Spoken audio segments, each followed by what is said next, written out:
What can Russia offer Africa? Vladimir Putin hosted African leaders promising aids and lashed at the West. But his country is at war, abandoned and battling to survive the sanctions which was imposed to them by the US and NATO countries. How much can he deliver to these promises? This is Africa Talk.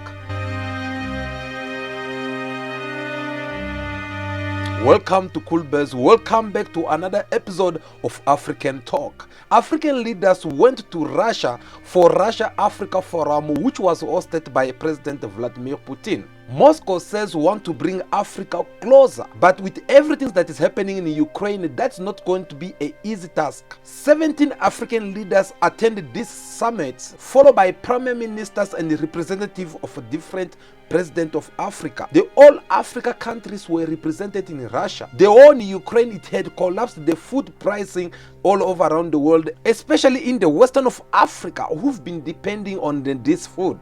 Can Vladimir Putin guarantee that is a good partner for African countries? Since African leaders decided to accept this invitation from Vladimir Putin, can African end up finding themselves in the middle of a fight between Russia and the Western? We'll get to discuss about that in a bit, but first of all, I want you to watch this report. Russian President Vladimir Putin centre stage at an economic forum for African leaders in St. Petersburg. It's being held at a time when Russia is at war and under sanctions, and many African countries face rising food prices and shortages as a result of Russia's invasion of Ukraine. Putin has promised to supply a small amount of free grain to 6 African countries. 20%. Russia's share of the global wheat market is 20%. Ukraine's is less than 5%. This means that is Russia that is making a significant contribution to global food security.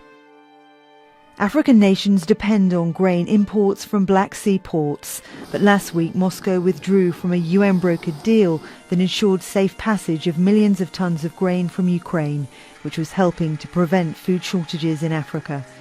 Analysts say this summit is an opportunity for African leaders to lobby Putin. For the fact that African leaders accepted this invitation, them being there, it is just to make sure that Russia can be able to supply them with the food which some of the African countries, they depend on it. Secondly, this was a good opportunity for African leaders to make sure that Russia gets to consider what the 7 African leaders did last month by going to Russia and Ukraine to negotiate for peace. So this was a good opportunity for African leaders to get engaged themselves with the Russian President Vladimir Putin by telling him on how to stop the war in Ukraine. Was that all?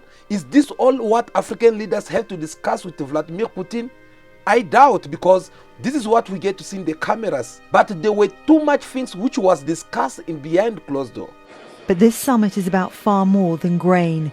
Russia exported more than $16 billion worth of goods to Africa last year, and it's one of the biggest exporters of arms to the continent. Russia spends around $2 billion on African imports annually, mostly fruit and vegetables, nuts and minerals.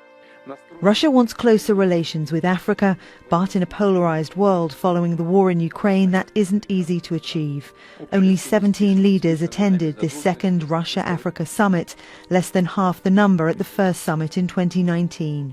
Going to Russia and participate in a Russia-Africa summit, it is a good thing for Africa continent. African leaders going all the way to Russia and engage themselves in a very serious conversation with Vladimir Putin.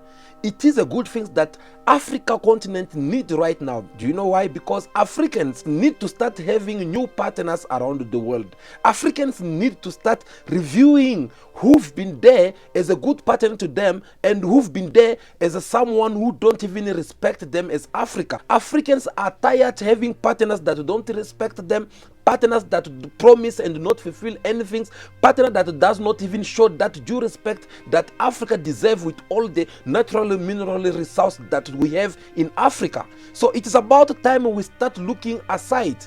And for the fact that these African leaders went there to negotiate with Vladimir Putin, for me, I believe it is a good thing for Africa continent. But here's one thing. We need to start negotiating very wisely in collaboration with Russia, because we don't want to change one colonizer by another. We need to start having a fair conversation, fair collaboration with Russia, trying to talk with an open heart and not trying to be like hypocrites. We need to be more sure that we are having a proper deal that will benefit the future of African youth. We need to make sure that all the papers that we get to sign with Russia, it should not be something that we'll end up regretting later on, as we already started regretting with the Western. So African leaders who are presenting Africa, African leaders who went to Russia, they should know that their signatures represent the whole Africa continent, and they should make use of it in a better way. Otherwise, they'll have to find Africans on their way. But let us talk about African leaders who went all the way there. How do you think their relationship will look like with the Western? What do you think will be the reaction of US with its alliance, since they always want to lead Africa from far, since they always want to dominate African leaders by telling them what to do, by choosing for them who can be their friends, by choosing for them who they have to meet and who they don't have to meet, by also telling them where they will have to go and sell their mineral or not. Now that they decide to go all the way to Vladimir Putin, the man who's under sanction, the men who've been decolorated as a killer all over around the world, and these African leaders decided to go and accept his invitation. How do you think America with its alliance will have to react to this? Many African leaders attending the summit are also cautious not to risk their ties with the West. It's a difficult balancing act during a time of global instability. Well, I'll tell you this, African leaders are not afraid anymore. African leaders are now tired of the Western. African leaders, they don't want to be the puppet leaders anymore, because the crying of Africans, your complaints and everything, it had reached to their ears. So they are now fed up of trying to protect some people around the world who don't even deserve to be protected by them. So African leaders, they don't care anymore. That is the naked truth that we should all agree on, and that is the reason why they are going to accept this invitation, regardless of what this Western think of Vladimir Putin, because we all know what is this war in Ukraine all about. And African leaders, they were like, no, look, go and deal with your own business. That does not concern us. As we are here to make sure that we protect Africa and to make sure that Africa it stand on its feet. But let us ask ourselves this very simple question about all this Russia-Africa summit. What is it in it for Africa, and what is it in it for Russia? That is the capital question we need to ask ourselves. For an example, why could Russia choose to have this summit with African leaders during this time when Russia is going through all these things that we get to see in the media? So what is it in it for Russia about having these African leaders over there?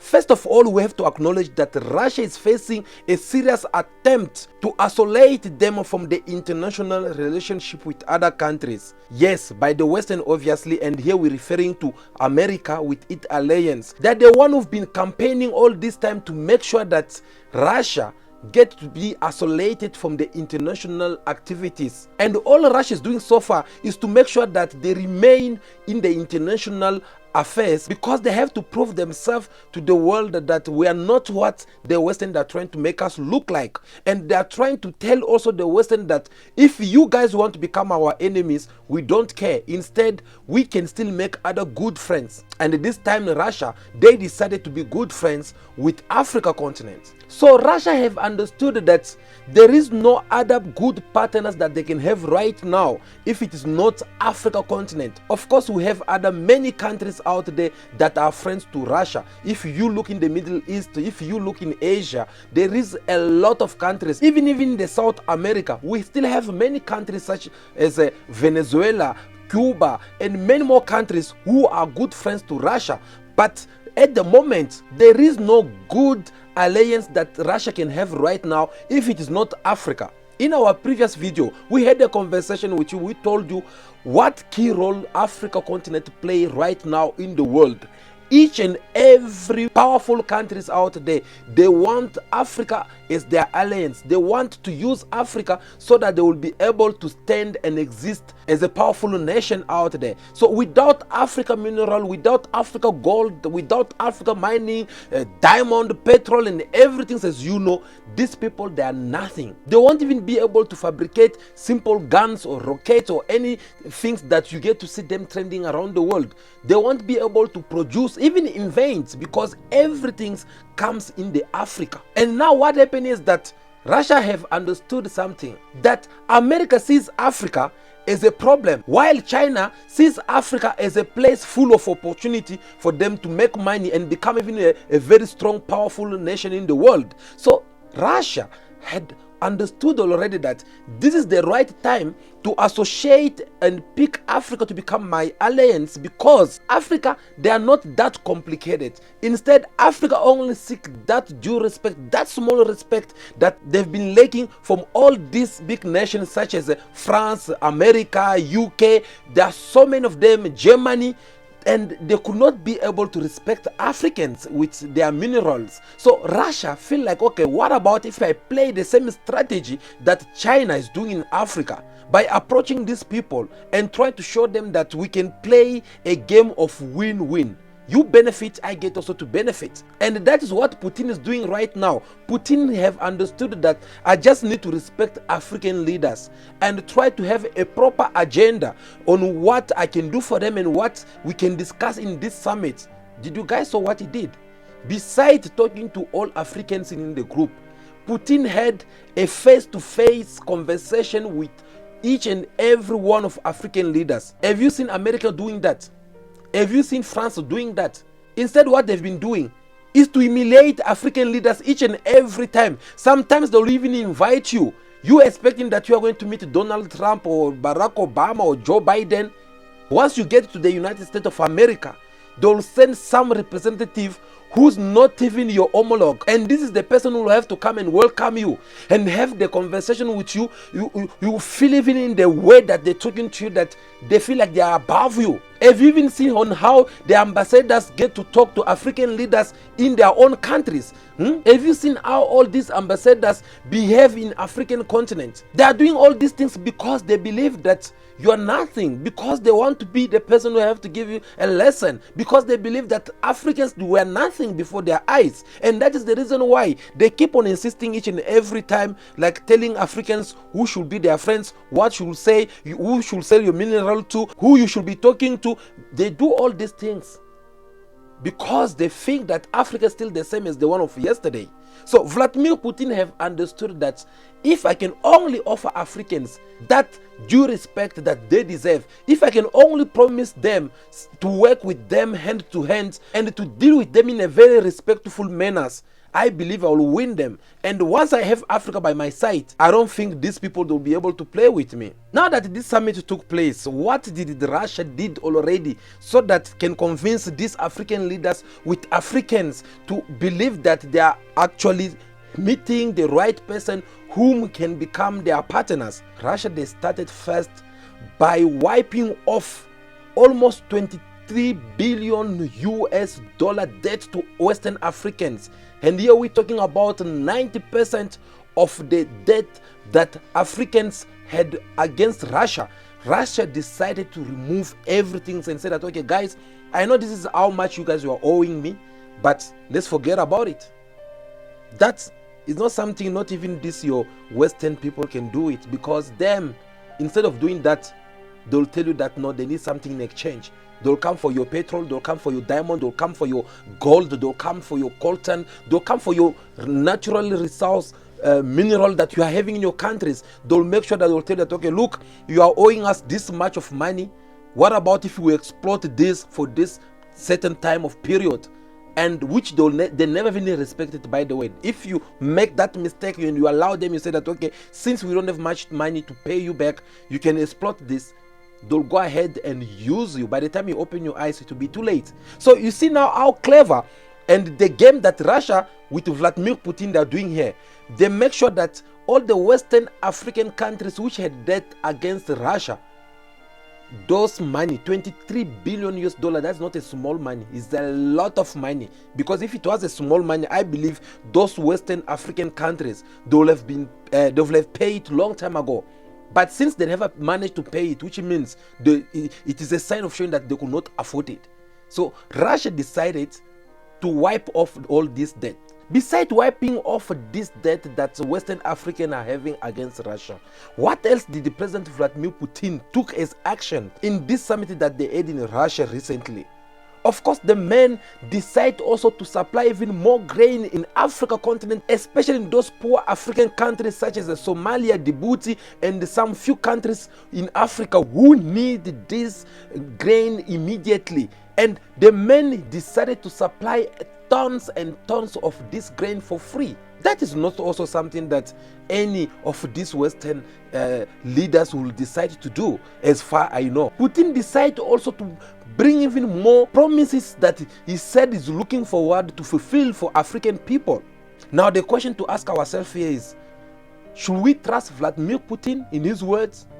Should we really have faith in Vladimir Putin? Said that, wow, this is about time we have the right partner who can promise and fulfill.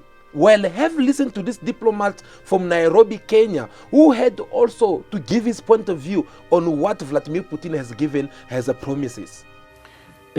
Africa became a battleground for East and West, specifically Western countries and China and Russia on the other side. Africa is not Africa of 1970s, 1980s, or late 1990s. Africa is awake right now. They are going to balance between the power of the West and power of the Russia and China as well. When the BRICS form, Africa, they realize that multipolar system now is real. So they want to show the world, they want to balance the power of East and West. That's why Russia today is hosting more than 17 countries of Africa. I think so. This time around, Russia is very serious, like no other. To be honest with you, Russia, they are really going to assist African society. They promise this time around, they have to deliver whatever they promise at the summit. And this time they're serious to delivering what they call the promise they made. And up to now, they are willing to deliver more than 50 million tons of grains to the poorest country in Africa. They want to also invest African society. They want, in fact, to relieve the debt of Africa, so that they want to see Russia as an equal partner, not a colonizer. If you look at the Western world, to be honest with you, for the last 60 years of African independence, what they promise only, what they're doing in Africa only, humanitarian aid, and also security issues, and some and cultural colonization, just imposing their cultures against African values and cultures, and such as the gays and the lesbians and so on and so forth. And that's exactly what Africa, they don't want it. Africa, what they want is a good governance. They don't want what they call a shady democracies.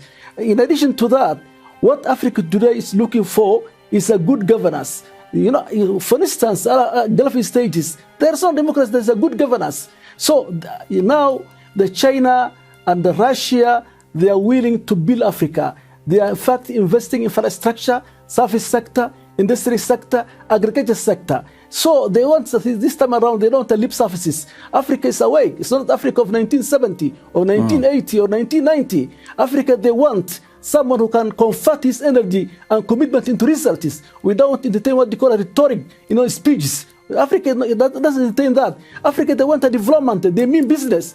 If you mean business, come to Africa. But the issue of the Western world, just lecturing and dictating Africa is over. It's over. It's a part of the thing. They will not accept anymore. Did you hear that? Did you just heard what this gentleman said? This is what I've been telling you time to time, guys. Africa, it is not the same as the one that you guys used to know before. This is the new generation, and we are trying by all means to make sure that we do things in the different ways. And I like the part when he had to speak kind of like he's talking my mind, to remind Africans that, look, we have tolerated much from this Western. Because every time when they come in Africa, when they pretend to come and help Africa, it is when they come actually to loot. It is when they come to bring more fire. You remember, when someone wants to attack you very well, they need to make sure that they attack your house. They'll try to burn your house actually.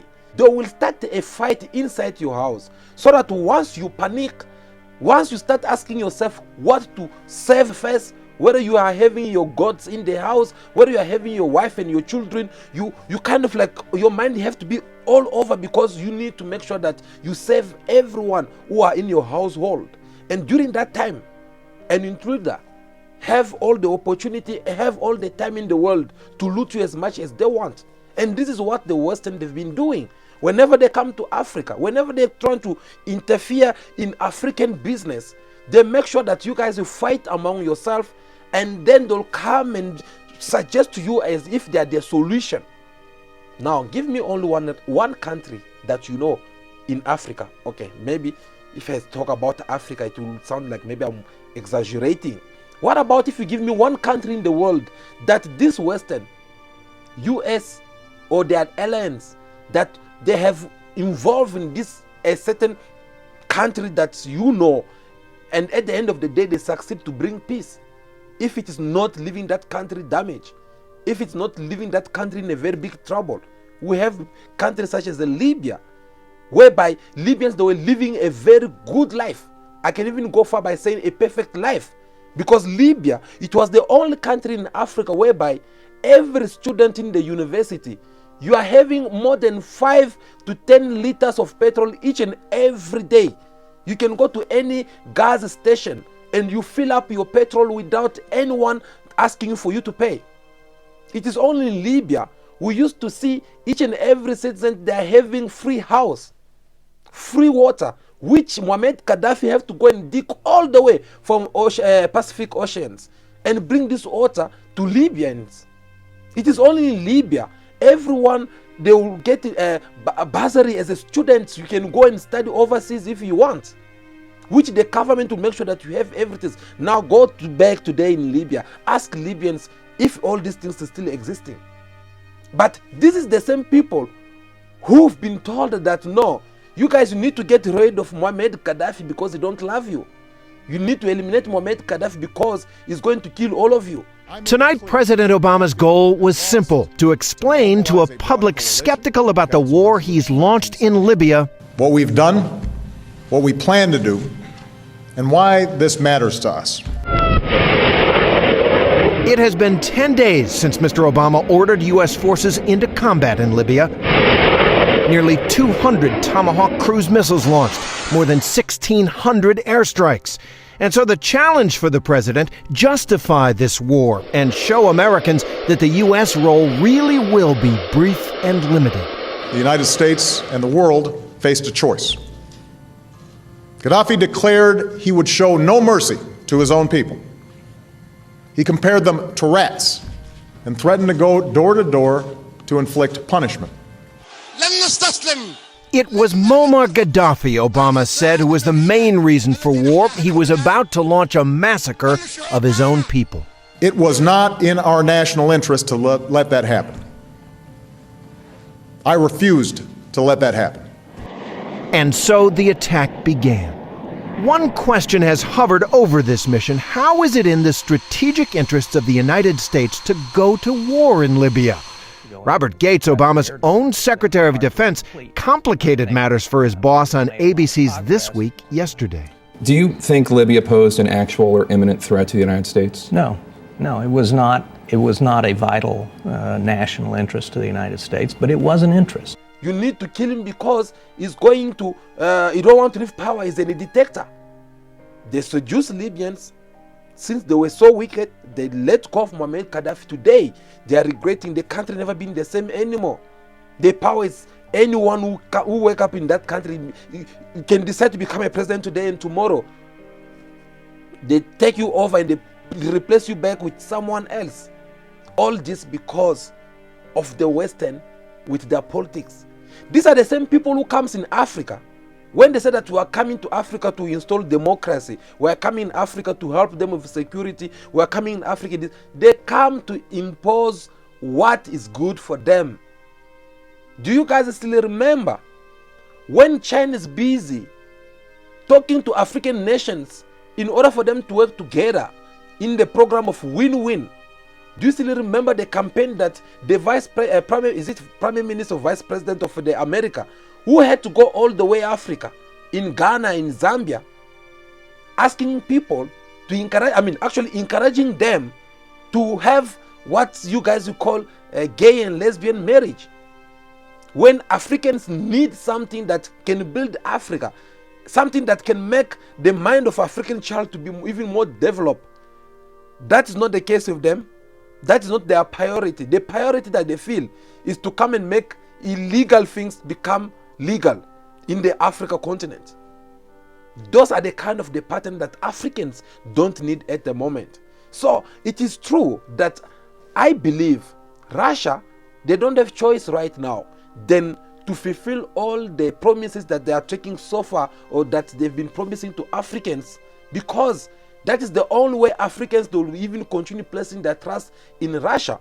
And another reason that can motivate Russia to go ahead and respect all these promises is because Africans, they're the only countries that remain more loyal to Russia when it comes to this conflict between Russia and Ukraine. In the UN, it is all African countries that they don't try to vote against Russia, and at the same time they are not supporting anyone. It is only African leaders who have understood the game of this Western, and they had that courage to tell the Western that you don't need to count on us. So if there is countries that Vladimir Putin need to associate with, if there is leaders that Vladimir Putin need to have as his alliance, then that will be Africa continent, because it is the right place. Did you guys saw what is happening in Niger? Now there is a rumor saying that no, it is Russia who is supporting those military in order for them to chase out France, since this military coup took place in Niger. Why are they bringing all these allegations against Russia? Obviously because they are now all aware that Russia have big support from African nations. Vladimir Putin is well loved by many Africans. When you look among the African head of the state who went to Russia for this Russia-Africa summit, there were also some military over there. For example, like the leader of Burkina Faso, he is a military. And this young man felt welcome in Russia. He was well treated. They could not look at him because he was too young. They could not treat him in a different way because he was in the military suit or whatsoever. They treat him as the head of the state because he's the one who's representing people for Burkina Faso, which is something that will never gonna happen with this Western. Though they're the one who always motivate military coup, but yet you're never gonna see them welcoming you in your military uniform, because they're kind of like hypocrites. They don't want the world to know they're mafias or what they've been doing around the world. So they like to look like they're innocent when they're the one who've been creating all this trouble that we get to see all over Africa. So tell me, this young man here, if he have to find himself in front of the Western or Russia or China, who do you think would like to collaborate with? It is more obvious that the choice, it is very clear, and there is no need for us to doubt about it. Now let us talk about the number of the attendance of the president who went all the way to Russia.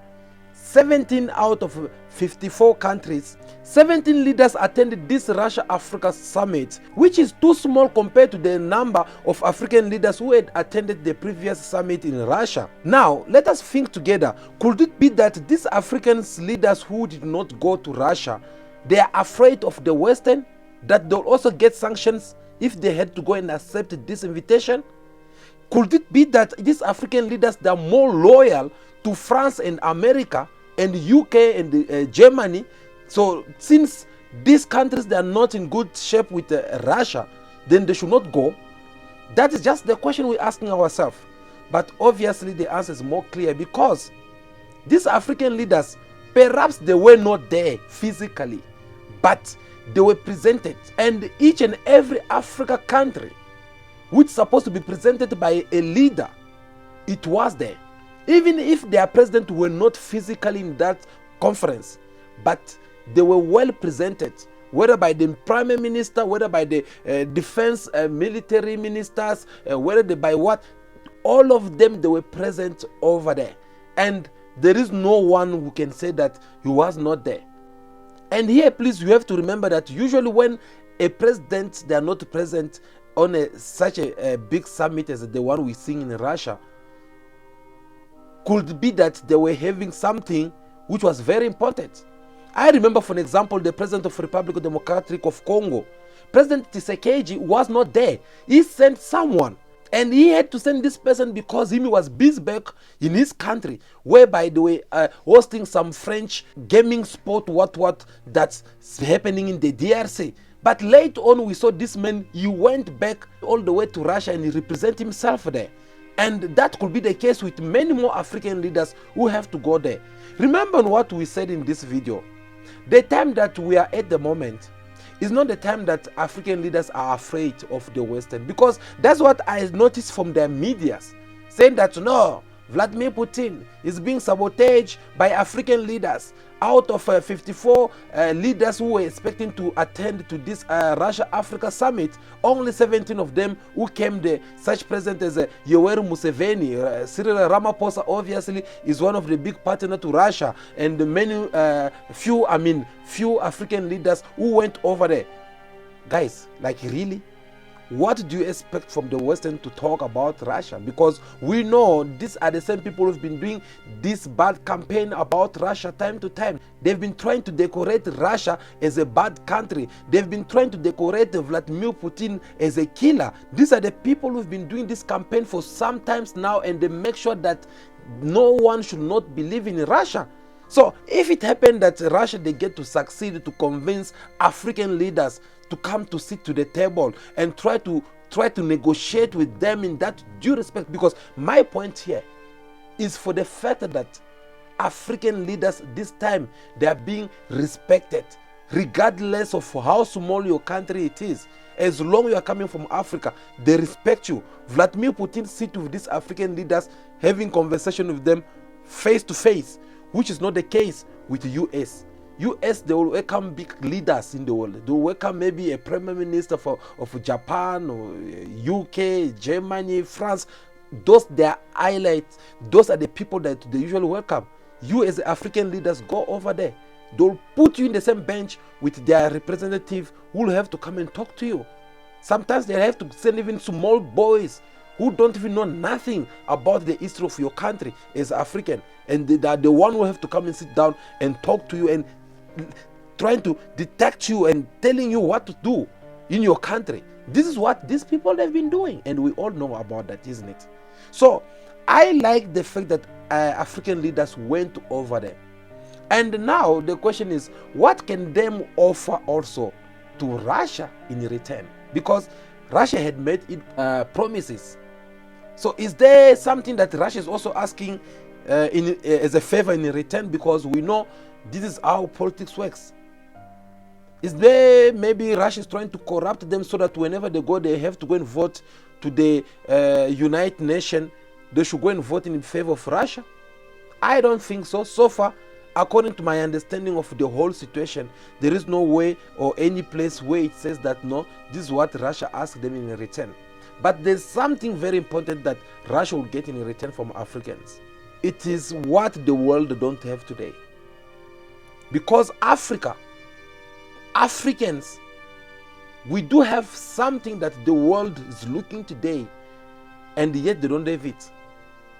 And we've been having these things for centuries and centuries. Imagine how many years these people, they've been looting from Africa. Whether it is diamond, whether it is copper, wherever it is mineral that we have, yet they are not finishing. You see, they keep on doing whatever they want to do, but yet they are not finishing. We have almost everything. So the one that's going to be our good friends, obviously, is the one who's going to benefit from this. And as I said, I will have to insist again on this one. Every African leaders will get a chance to negotiate whether with Russia or China. They just need to make sure that they negotiate it in a good way, because we don't want to leave one colonist to another one. We don't want to be anyone's slaves. The time of slave, it is over for African countries. The time of being used by other nations, it is now over. All we need, whoever who wants to deal with Africa, as long as you come with that respect, knowing the right of Africans, appreciating Africans, because you can't bite the hand that feed you, isn't it? And Africa, we do feed them. So anyone who comes and acknowledge us for who we are and give us the respect that we deserve to have as Africans, treat us in a very good way, that person for me is more than welcome. Because all we need is the best for Africa. Because we want to see Africa standing up. We want to see Africa raising up. We want to see Africa developing. We want to see Africa becoming stronger. We want to see Africa uniting. We want to see Africa having the last word to say in many things that is happening around the world. Because they never take us serious. They never see us like we're something. And it is about time. We have to make these people realize that time is over. This is the new generation, and we're going to do things in a different ways. So if you want this message to reach many people out there, do us a favor. In return, make sure that you like this video, because whenever you like this video, it helps us to reach even a big audience all over around the world. I want all the Western to watch this video so that they will understand that there is a new generation of Africans who are busy motivating one another in order for them to reclaim what belongs to them. A new generation who want to do things different, who want to make sure that Africa have the last word to say. So please don't get tired giving us your thumbs up. And if this is your first time to watch our video and you don't want to miss any of our video in our future, you just have to subscribe to our channel, because what we do is to educate Africans. We having serious conversation about Africa continent. We trying our best by all means to make sure that the history of Africa shall never be deleted by this Western, because that's what they are doing. Imagine they came in Africa, they did everything they could do, but yet they don't have the courage to at least teach their children in their school that everything that we're having, or this is what we have done to Africa, it's all thanks to Africa. They don't do so. Do you know why? Because they know the bad things they have done to Africans. So they don't have the courage to teach their children, because they want the history of Africa to be deleted. And that's not something that will not gonna let it be accepted. That is something that we will have to make sure that we stand with everything in our power to keep on reminding the history of Africa. You know, recently I was listening to the president of EFF, Julius Malema, when he said something very important about these things, this song of Kill the Boer or Kiss the Boer, whatever it is. You know, the men feel like they are trying to impose to him or trying to shut him off from not singing or saying anything about this song. And Julius Malema, he was very clear. He said something like, it's like you're asking me to forget about what had happened. There is things that did happen before 1994 in South Africa. So how come all of a sudden you are asking us to not talk about it? You are asking us to not sing about it. There is no song, kill the Boer, kill the farmer. That's a chant. We over-explained it in court. If you have a problem with it, go to the records of the courts. And I won in court. The court said there's nothing wrong singing kill the Boer, kill the farmer. When they favor Helen Zille, we must respect them. When they don't favor Helen Zille, we must not respect them. There is a court decision that must be respected. Those who have appealed it, they must go and fight it in court. We won, and we shall sing this song in line with the court decision. The court of South Africa, an independent court, has made a declaration on this matter and is closed. This is sponsored outrage by Helen Zille. You know, black people, there are some black, clever blacks who are told by Helen Zille to get angry. Yo, Helen is angry, now we must be angry also. They wait for a Magogo with a wrinkled Botox face. How do Botox and wrinkles go into... That's the face of a devil. A devil. Botox with a wrinkled face. Pretending that she's angry. If Helen Zille was genuinely opposed to this, I don't even want to talk about that illiterate John Steenhuisen. If Helen was opposed to this for real, why didn't Helen join the case? Why didn't the DA join the case when I was taken to Equality Court? Why didn't the Freedom Front join the case if they are genuine? So I'm not going to over-explain myself. and no wrinkled Botox fake face shall make me over-explain myself. I will sing this song as in when I feel like. It's not my song, it's a struggle song. And this is their campaign that they've been doing time to time. They want to make sure that they zip our mouth. They want to make sure that Africans should not discuss about how the bright future of Africa looks like. They want Africans to not even know what they have done or what they are planning to do. That is something that we're not going to let it happen. We'll make sure that we keep the history of Africa alive. So if you don't want to miss any of our videos, you know what to do by now. You just have to subscribe to our channel, follow us on our social medias, because this is what we get to discuss time to time. Guys, thank you so much for watching my video. Thank you for watching this video up to now. It was very important we get also to give you our analysis on how we see the whole situation of what took place in Russia between Vladimir Putin and African leaders, because you deserve to know the truth, because it is your right for you to be aware of what is happening around the world, especially what is happening in Africa, because it concerns Africa continent.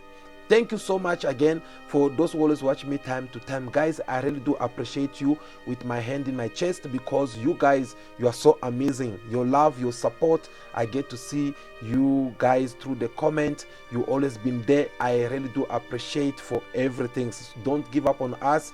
Be patient with us, and stay tuned for more video to come, because we'll be talking a lot in the days to come, especially now that the BRICS summit will be taking place this month here in South Africa. So we'll be there to bring you everything and keep you on the loop. So guys, that will be all for today, but for now, continue to be yourself, be good, be kind, have respect for everyone in order for you to be respected. May God bless you all. I'll see you again very soon. Ciao, ciao.